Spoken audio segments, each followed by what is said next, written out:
Hey, it's Candace, and I'm very excited to share with you an interview I did with the stars of Don't Tell Mom, the Babysitter's Dead, out in theaters today. Thank you, Nicole, for taking the time to speak with me. I have to Sure. ask, have you guys seen the original movie? Oh, yes. Oh, yes. Oh, yes. But it was my first time, being introduced to the movie itself. I it feels like I've been watching it my whole life. It is braided into my whole being. I've been quoting Rose for as long as I can remember. So I am such a diehard. It's one of my favorite movies ever. What can you tell us about your characters? Ooh.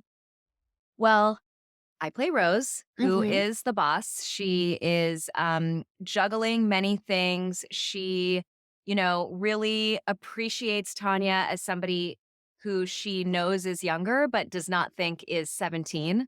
And Rose is, she's trying to keep her business afloat. She's trying to have some version of a relationship and just, keep her life moving in a very trying time for her personally. But I think for her, she's like, I have to convince myself that everything is going to be good, and that is how I actually don't have time to um be down in the dumps about anything. I have a business to run. I have to be a mentor. I have to do this. And so, she is just like very much a forward energy, kind of wacky but fun and sweet Mhm. boss. Yeah. Yeah.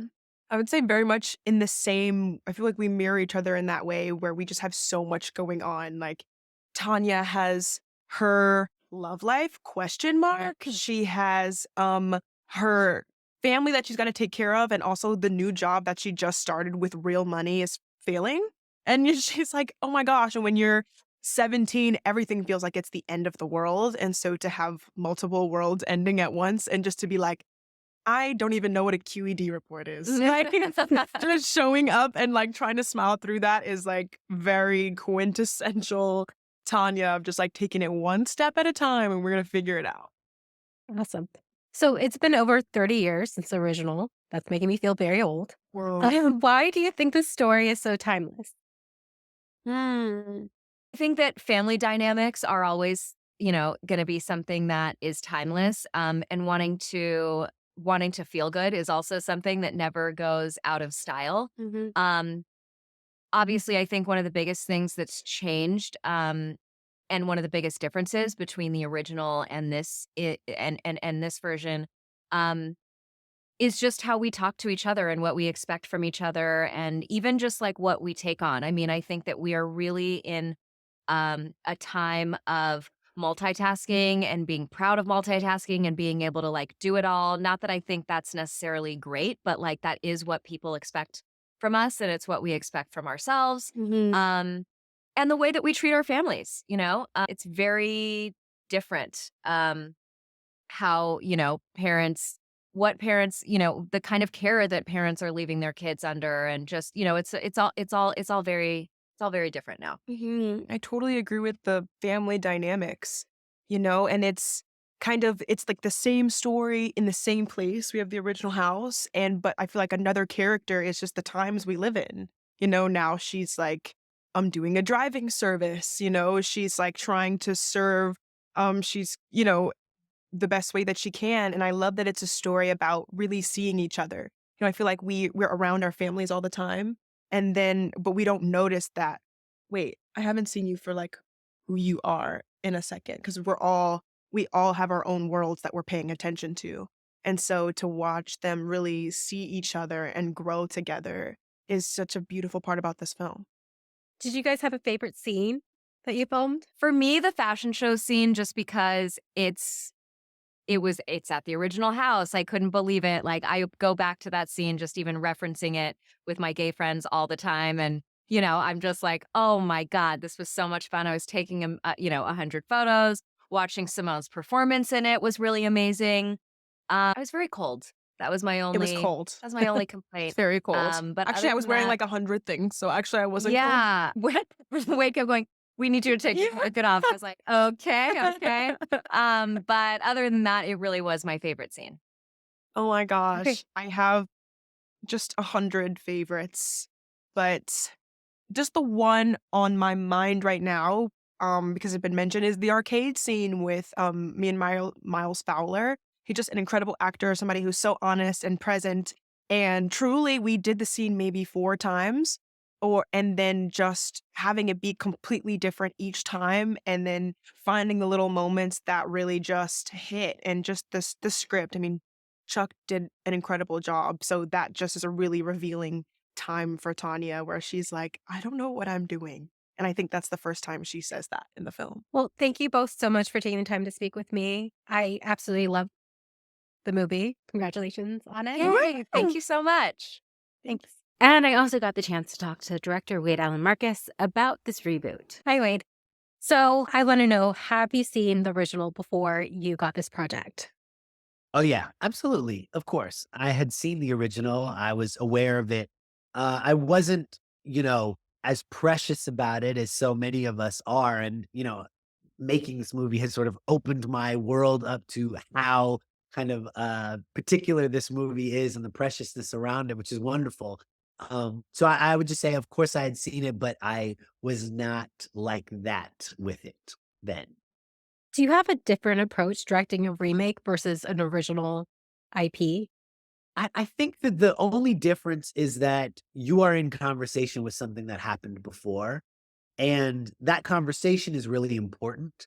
Like you really want to make sure that there are pieces of that are existing in the thing that you are bringing in, because absolutely you are, remixing what has been, whether that's the story or the people or the setting, all of that stuff is kind of coming with you, whether you want it to or not, and I think we really did. We really did want to be in cahoots with the original.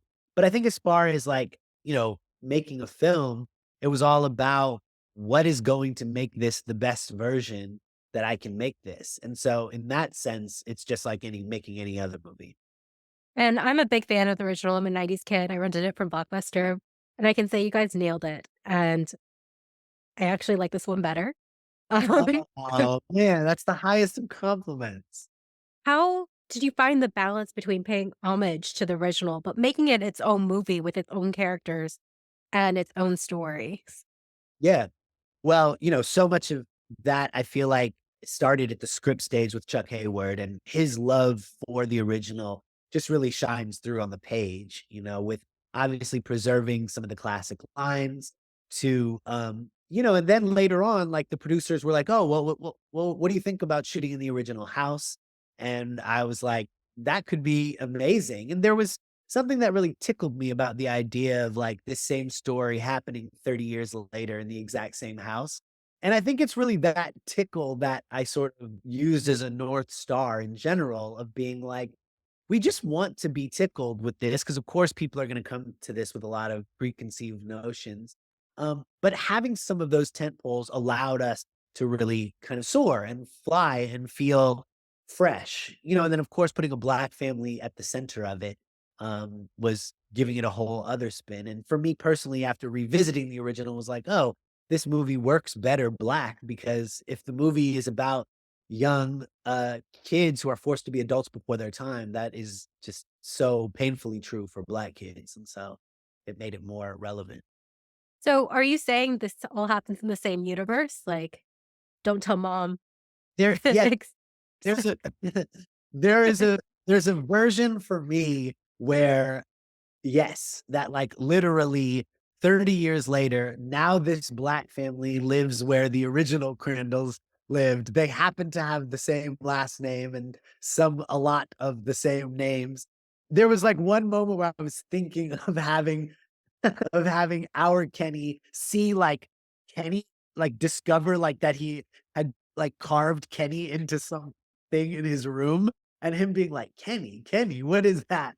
But I think like, sure, why not? Like, why not have that exist in the same universe? Like, we live in a world where meta films can play. And so I just found it very fun to kind of lean into the absurdity of the fact that they could both have happened in the same universe.